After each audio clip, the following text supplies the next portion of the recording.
contradiction est un signe de haute culture. Un homme supérieur la convoque, la sollicite, l'invite pour avoir sur lui l'idée la plus précise sur ses propres imperfections. Je suis Manjolo. Aujourd'hui, je vais faire une réflexion que j'appellerais réflexion réplique assassine. Je réponds à une préoccupation des personnes qui estiment que la pensée n'a aucune valeur, que c'est les brouhaha, que la raison n'a pas sa place, c'est du verbiage, que tout ce qu'on dit est vide de sens, c'est la langue française qui est manipulée pour pouvoir la poser ici et là, faire un chant. Ce qui veut dire simplement que Moudimbe en RDC n'a pas de valeur, Kamana n'a pas de valeur, Ngoma Binda n'a pas de valeur, Ngal n'a pas de valeur. Seuls ceux qui sont dépositaires de la puissance publique et du pouvoir de l'État ont la valeur. Je rappelle simplement que depuis plus de 3000 ans, je dirais même 5000 ans, tout ce qui reste de la mémoire humaine, ce sont les grands penseurs. Nous tenons de l'Égypte antique Imhotep, nous tenons de la Grèce antique Socrate, Platon, Aristote, Aristophane, Épicure, mais nul roi, nul financier, nul ingénieur. Ça devrait nous enseigner à être un peu plus modeste lorsqu'on approche les gens et qu'on estime que ce qu'ils disent est vide de sens parce que tout simplement, ça part du principe de l'abstraction selon eux. Les Montesquieu qui vous proposent les trois pouvoirs, le législatif, l'exécutif et le judiciaire, était-il un puissant magnat des finances? Était-il un chef de parti politique? Non, il a pensé. Les Hobbes qui vous proposent le Léviathan, était-il un puissant de son époque? Non, juste un penseur. Les John Locke qui vous proposent gouvernement civil 2, 1 qui permet de pouvoir établir la loi américaine, du moins l'indépendance américaine, était-il un milliardaire quelconque, doté de pouvoirs énormes, patron d'un parti politique puissant, pouvant gagner toutes les élections parce que tout simplement il avait l'autorité et des droits divins? Non, juste un penseur. Et quels sont devenus tous ces politiciens, tous ces rois? Rien, on n'en parle même pas. Et par conséquent, je suis aise lorsque je parle de la pensée, de la philosophie, et que je propose des pistes de solutions à mon pays. Certes, ça ne plaît pas aux uns, ça plaît à très peu. Notre pays, malheureusement, n'est pas un pays du livre. C'est un pays de la parole, la pratique puissante, de la violence, de l'insulte, de l'invective, et non du savoir. Le savoir antédiluvien qui était le nôtre a été relégué au rang de l'amusement. Ne sont éligibles aujourd'hui sur la place publique que ceux qui ont de l'argent ou ceux qui ont des charges politiques. Comme par l'effet du hasard, ils savent tout, ils connaissent tout, ils ont tout appris. On ne sait pas par quel mécanisme. Ah, sûrement par le Saint-Esprit.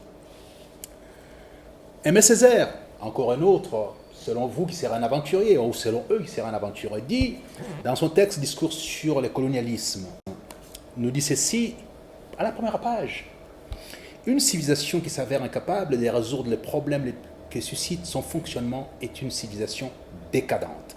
Une civilisation qui choisit de fermer les yeux à ses problèmes les plus cruciaux est une civilisation atteinte. Une civilisation qui ruse avec ses principes est une civilisation moribonde. Cela explique notamment pourquoi est-ce que je me pose la question sur les contenus. J'ai défini il y a quelques jours le rien. Rien. L'apologie du rien. Mais j'ai été attaqué par les apologistes de ces fameux rien qui estiment que le rien a un contenu et je suis le seul à ne pas voir le contenu en question. Et qu'on saurait de quelle obédience. Mon obédience est celle de Kamana, mon obédience est celle de Moudimbe, mon obédience est celle d'Ngal. Lorsque je travaillais avec mon ami Ngal, je lui ai dit, plutôt avec mon ami Kamana, je lui ai dit que je ne comprends pas très bien pourquoi est-ce que tout ce qu'on produit n'arrive pas aux oreilles avisées pour pouvoir attaquer les problèmes des faces. À cela, il m'a répondu, mais tu as lu Nietzsche, n'est-ce pas? Je dis oui, tout à fait. À ce propos, j'ai lu Nietzsche, mais j'ai lu les lettres de Nietzsche, notamment une lettre qu'il adressait à un de ses amis qui s'appelle Rode. C'était le 19 mai 1887, déjà. Rode s'est attaqué au tout-puissant Taine. Hippolyte Taine, c'était une tête extraordinaire française que peu de gens connaissaient en Allemagne. Et alors Rode estimait qu'il ne comprenait pas ce qu'il écrivait. Dans la lettre de Nietzsche à Rode, il lui dit ceci: mais pour ce qui est d'un savant comme M. Taine, un homme de ton espèce, tu devrais avoir l'œil. Dire qu'il est dépourvu de contenu est tout simplement une bêtise insensée digne d'un étudiant. Car c'est comme par hasard la tête la plus substantielle en France actuellement. Et cela mériterait cette remarque que c'est justement là où un tel ne voit aucun contenu qui se pourrait bien qu'il y ait un contenu. Nietzsche. Apparemment, Nietzsche aussi est moins valable que les politiques congolais et africains. Très bien. Et plus loin encore sur un de ses textes, Ecce Homo, Nietzsche s'adressant à un de ses amis, le docteur Stein, qui dit: un jour le docteur Stein s'est plaigni loyalement à moi de ne pas comprendre un mot en mon Zarathustra. Je lui ai répondu que c'était tout à fait dans les règles. En comprendre 6 phrases, ce qui veut dire les avoir vécues, cela suffirait à vous élever parmi les mortels à un degré supérieur à celui que les hommes modernes pourraient atteindre. Je sais pertinemment que les lettres, la philosophie, la pensée ne sont pas dans notre régime alimentaire. Nous sommes plutôt dans les applaudissements. La plupart des gens qui me répondent avec beaucoup de violence sont des gens dont les mains sont usées par les applaudissements. J'ai les mains trop fragiles pour ça. Je n'ai jamais applaudi qui que ce soit. Bien entendu, à part Nietzsche, à part Mudimbe et Kamana. Mais les autres, je ne sais pas les applaudir. Je suis incompétent pour ça. Je laisse cet office à ceux qui ont la capacité de pouvoir le faire. Et dans mon texte qui sort bientôt, les 40 épîtres, il y a une épître que j'ai réservée à Kamana et à Marie-Victor Hugo. Ce texte a été préfacé par l'éminence, un des princes de la pensée congolaise, qui s'appelle Ngoma Binda. Oh, c'est vrai qu'il n'a pas d'argent, il n'a pas de charge politique, et par conséquent, il n'est pas important pour ceux qui partent du principe que nous sommes en train de pouvoir nous amuser et que notre construction de la pensée congolaise n'a aucun impact sur eux et sur le destin de la nation. Vous vous trompez. Épître 5. Toute élévation du type homme a été jusqu'à présent l'œuvre d'une société aristocratique. Dans son acception artistique qui s'entend sous l'exigence des bâtisseurs de civilisation, non pas avec des chars et de l'ingénierie en ponts et chaussées, mais par la pensée et la plume. Le 22 mai 1885, mourait à Paris un aristocrate de naissance, se faiseur de sens pour l'éternité, juste avec sa plume, son cœur et sa verve avec pour seul titre écrivain. C'était Victor-Marie Hugo. Ce Paris de 1885, de plus ou moins 2 300 000 âmes, a vu déferler dans ses rues plus d'1 300 000 personnes, soit plus de la moitié de la population de la ville, pour se mettre dans les convois funéraires de cette altesse du savoir. Le 19e siècle fixant ainsi la primauté de l'intellectuel, de l'écrivain, du penseur, du philosophe, au-dessus de la gestion de la cité et de tous les autres arts mineurs, allant de la politique à la musique, bref, de tout ce qui est éphémère. Lorsque sa dernière force vitale s'éteignit dans une béatitude du sacerdoce accompli au bénéfice de la postérité, il fixa sa dernière volonté par cette déclaration provisoirement définitive. Je donne 50 000 francs aux pauvres. Je désire être porté en cimetière dans leur corbière. Je refuse l'oraison de toutes les églises. Je demande une prière à toutes les âmes. Je crois en Dieu. À cette suite, la France érigea la pensée comme art majeur, socle de la culture, de la vie sociale et politique. Elle fit des émules dans tout l'Occident, en Asie et en Amérique latine, où naquirent plus tard Mario Vargas Llosa, Gabriel Garcia Marquez, Jorge Luis Borges et leurs enfants gâtés comme Machado de Assis et l'alchimiste Paulo Coelho de Souza. Bientôt 100 ans d'indépendance. Où en sommes-nous?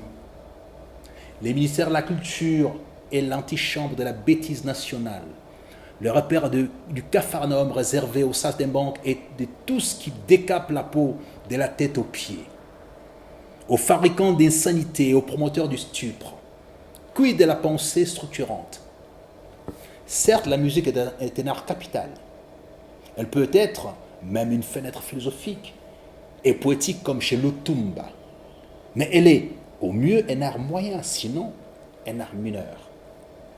Le 15 juillet 2021, au plus fort de la pandémie de la Covid, mourait l'homme le plus lumineux, le plus puissant intellectuellement que j'ai eu l'honneur de croiser dans ma petite existence. Kamana Godefroy Kangoutié, philosophe et théologien, autrement dit, les ducs de la pensée congolaise actuelle. Alors que ses aînés et compères Moudi Bengal s'exilaient dans l'ailleurs où la pensée est reine, les ducs traînaient ses guêtres à Goma et à Boma. Tout comme Nietzsche ou Épicure, vivant misérablement et se contentant d'un tout petit nombre de disciples pour promouvoir son Congo de commencement. Un petit groupe d'étudiants, la famille et moi, son dernier compagnon de la lutte nouvelle de la refondation congolaise. Seul officiel, d'ailleurs, ancien ministre ou ministre honoraire, c'est Ceylan. Tête baissée, larmoyant jusqu'aux genoux, je l'ai porté en terre dans l'anonymat et le mépris de la République très démocratique, très électorale, très musicale, très comique, celle de la nouvelle divine comédie, très dantesque. Pas d'oraison funèbre, pas d'oraison d'État. À part ma seule ode à sa grandeur, pas des cercueils auréolés du drapeau national dans l'antre de la démocratie devenue arène de la comédie. Notre fameux palais du peuple. Pas des millions pour la famille, pas de communiqué officiel. Tous les chrétiens tonitruants d'aujourd'hui, dont le commerce de Jésus est l'art premier, n'auraient pas été en son temps. De même que l'escroquerie mémorielle a fait de Lumumba, hier paria, aujourd'hui héros dans toutes les officines politiques, pince sans rire. Un État sans éditeur subventionné par lui, sans prix littéraire, est-ce vraiment un État à prétention civilisationnelle? N'est-il pas devenu simplement le pays des chances et l'Okopamba? La preuve. Érigez-vous un ministère de la pensée véritable, donc de la culture, vous verrez avec quelle célérité la conscience nationale s'installera dans le cœur de chaque enfant et dans l'âme de la nation. Voici une part de moi figée pour l'éternité, pour la postérité dans ces textes. Je pense, donc je vis. Je vis encore parce que je pense encore. La volonté de vie qui règne en moi m'exige de ne cesser de penser. Peu importe ce que vous direz, parce que les apologistes de la bêtise et de l'applaudissement de ceux qui ont le pouvoir ne peuvent me contraindre à me taire ou à sécher ma plume. Elle est faite pour la postérité. Je naîtrai de manière posthume, je le sais. Et beaucoup mourront de manière posthume. La contradiction est un signe de haute culture. Un homme supérieur la convoque, la sollicite, l'invite pour avoir sur lui l'idée la plus précise sur ses propres imperfections. La présentation d'aujourd'hui permet à ce que non seulement les gens accèdent au prochain texte qui est le mien, qui va sortir cette année-ci, puisque chaque année je sors 2 textes. Un texte en philosophie politique qui donne quelques perspectives, quelques orientations, qui trace les lignes pour les pays qui lisent, qui pensent, qui réfléchissent, pour les dirigeants qui s'intéressent à comment faire fonctionner une nation et où aller puiser les éléments nécessaires à la construction de cette nation. Nous sommes là pour produire, sans éclusive. Donc, aujourd'hui, il était nécessaire que je puisse le dire.